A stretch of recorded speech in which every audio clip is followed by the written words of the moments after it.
Unless you've been living under a rock, you've probably heard that John de Lancie's gonna be back as Q in Season 2 of Picard in 2022. So we reckoned, what better time than to brush up on your Q knowledge and maybe find out some things you didn't know already. With that in mind, I'm Sean Ferrick for Trek Culture, and here are 10 things you never knew about Q. Number 10. He's inspired by Lord Byron. It might seem a little bit strange to think that a Victorian-era poet and John de Lancie's Q have really anything in common, but actually, when you look into it a little bit, it kind of makes sense. Byron put it best himself. He described himself as mad, bad, and dangerous to know. Sounds like a pretty good description of Q. Now, this was de Lancie who actually brought this to the role, because if you think about it, it's quite hard to really write down on paper how to play Q, because the idea of an omnipotent god creature testing mortals has been around forever. Think Rumpelstiltskin. Also, If Wishes Were Horses is much better than people think it was, and you should go and watch it now. The idea that de Lancie would take inspiration from this sort of dangerous dandy actually really made the character so iconic, because he was many things, but he was always a bit of fun. Number 9. He was named after a UK fan club president. Now, when it came time to actually naming the character in the script, Gene Roddenberry, in fairness to him, only ever had one option in mind. His name was not, as Tasha Yar puts it in All Good Things, just a letter of the alphabet as far as she knows.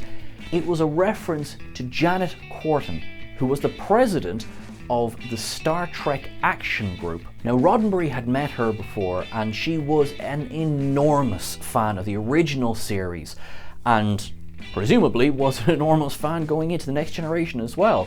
Just think of how that must have felt when you see something that is your absolute passion and, you know, something that you put all of your time and effort into, and you get a character named after you. That is an honor. There's many things will be said about Gene Roddenberry, positive and negative, but this was a classy move. This was rewarding a fan, a big fan. Maybe it's only her that gets this special attention, and you know, we're still waiting for the Ferricks to turn up in Star Trek, but you know what? Props to that. That was a nice move. Number 8. His reason for choosing his name is very different. So we've discussed the behind-the-scenes reason for the name of Q. Now, let's have a look in universe. Obviously, in the beginning, he just introduces himself as Q, and we just sort of roll with it. But later on, as we learn more about the character, we also learn more about the race from which he is from, which is, of course, the Q Continuum. They're all called Q. We meet several other Q throughout Next Generation and, of course, Star Trek Voyager. It actually transpires in the extended universe, the Star Trek novel The Buried Age, that it was our Q, John de Lancie's Q, who came up with this name, and he came up with it for an absolutely brilliant reason. He wanted to name himself Q because then he could always say that you will be behind me. Okay, it might be a dad joke, but you know what? I'm here for it. Number 7. The production staff hated the idea of the character at first. Considering how iconic Q has become, it might surprise you to learn that he was not that popular behind the scenes as a character. The writers were kind of afraid of introducing this character who would clearly be Trelane from the original series. David Gerrold, who wrote The Trouble with Tribbles of the original series, he expanded on this story by saying that Trelane had been such an iconic villain trickster of the original series that there was going to be immediate parallels straight away. And you know what? He's right. If you think of Season 1 of The Next Generation, there's already a couple of pretty overt nods / rip-offs of the original series there. The Naked Now, for example, is a remake of The Naked Time. So the idea of borrowing a character, sure, no problem. John de Lancie played the role so well made him so enjoyable and made Q so iconic that the writers were kind of proved right, but in reverse. Q became so popular that Trelane has been retconned to become a member of the Q Continuum. Now, Delancey himself said that he drew on William Campbell's performance as Trelane when crafting Q, but that is, I think, a pretty cool circle of art imitating art. Number 6, he was supposed to have an arc in season 2 of The Next Generation. There are many issues that arose in season 2 of The Next Generation because of the writer's strike of 1988. The inclusion of the episode The Child, which was copy and paste from a Phase 2 script to open the season, and of course the whole debacle with Shades of Grey and the fact that they had to do a clip show because they ran out of time, they didn't have enough scripts. But one of the big losses of season 2, according to Maurice Hurley, was that there was supposed to be an entire arc with Q. Now, when this couldn't happen, all of his appearances basically, well, they got condensed into one episode. That episode was Q Who. That one episode of season 2 of The Next Generation would end up becoming one of the most important episodes in the entire franchise because it introduced the audience to the Borg. Number 5, he was influenced by a monster. There's sometimes questions arising of what are Q's motives? Why does he do the things that he does? Why does he put humanity on trial? Now, he does, in fairness, explain that it was the Continuum who gave him that directive, but again, you wonder why. Really, it comes down to the importance of the character and, of course, John Delancey's portrayal, because the Continuum, although having appeared, are quite an abstract idea.